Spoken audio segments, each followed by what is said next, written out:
Well, as we've already heard, the government's been defending itself against claims of mismanagement over its primary school building plan and for demanding schools keep signs promoting the plan up until 2011. The opposition's long claimed the stimulus spending was out of hand, so were they right?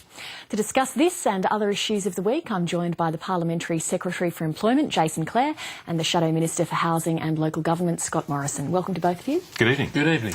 Jason Clare, why do schools need to display signs that the building works are funded by the federal government? Well, I think there's 3 points here. The first is that whenever I'm handing out flyers at a polling booth, the impression I get is that no one's looking at these sorts of signs. They're trying to dodge people like Scott and I who are trying to shove how to votes in their face. The second point is that when you're looking at these signs, it's the same type of procedure. It's the same rules that were in place when the Liberal Party were in power. They had a program called Investing in Our Schools, exactly the same system, but one difference, and that was that it cost about $7 million for a $1 billion program to put plaques on.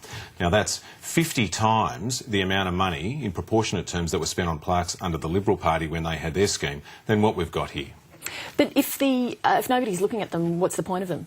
Well, I think the standard approach is if government is building infrastructure in schools, if government's building infrastructure on roads, and I used to work for Transurban that built the M7 project, a great big motorway in Western Sydney. There were government signs there because government made a contribution to that project, as you know, $365 million.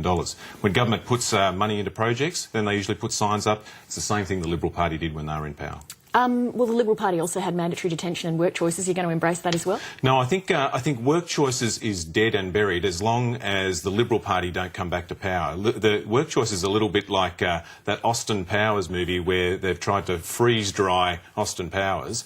We hope that they don't freeze work choices out and bring it back to life. Scott Morrison, what do you make of this school signs thing? Well, it is what it is. It's a shameless ploy by the Labor Party to promote themselves all the way through to the next election. I mean, the Prime Minister didn't put Mark Bibb, the former General Secretary of the New South Wales Labor Party, in charge of this program for nothing.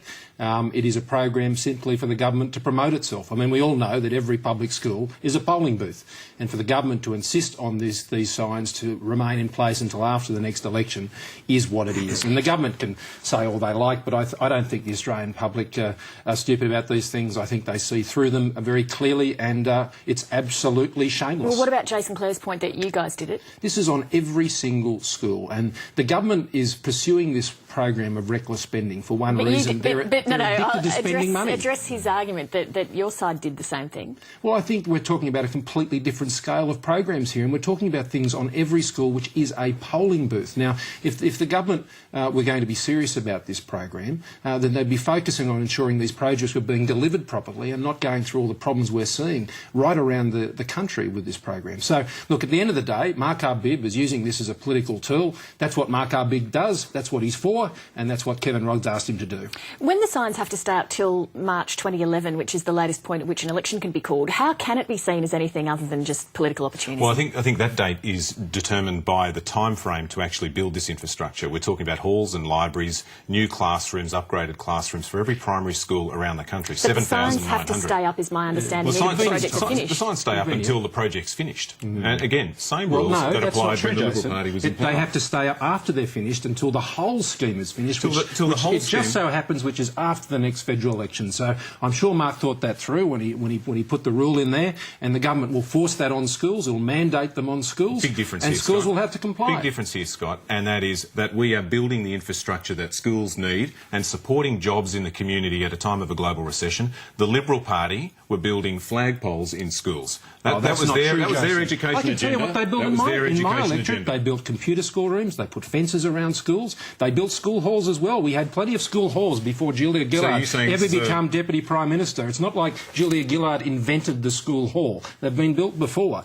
The only time... So you say we shouldn't do this? No, what I'm saying is what we've got is a program which is well beyond what I think the government can afford to do in a situation like this. We've got a situation where our economy is actually going stronger than we said it was going. It's going to put pressure on interest rates. Allow me to pick up on this point of what the government can afford, because we've seen come out that there's been a blowout of $1.7 billion on this primary schools infrastructure. infrastructure.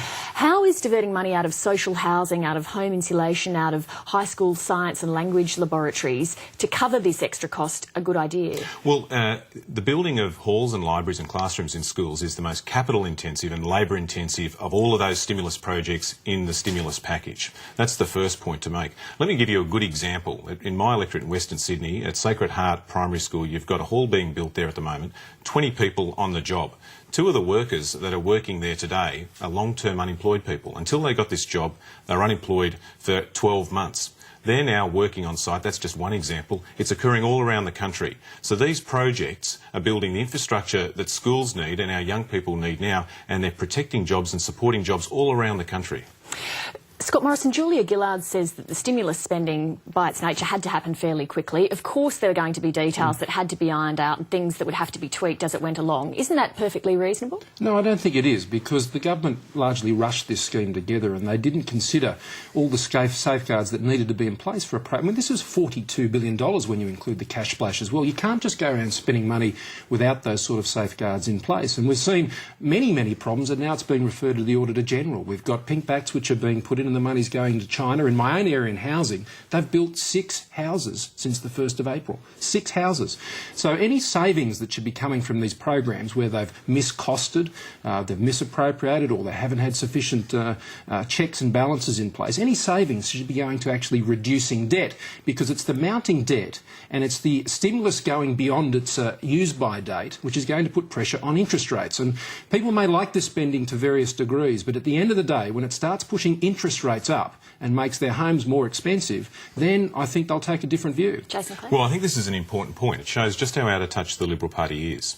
The stimulus package is working. I've been travelling around the country with Bill Kelty and Lindsay Fox talking to small businesses about what's happening. They tell me the same thing, that the stimulus package is working. Without it, you would find that the economy would be in recession right now and more people would be unemployed.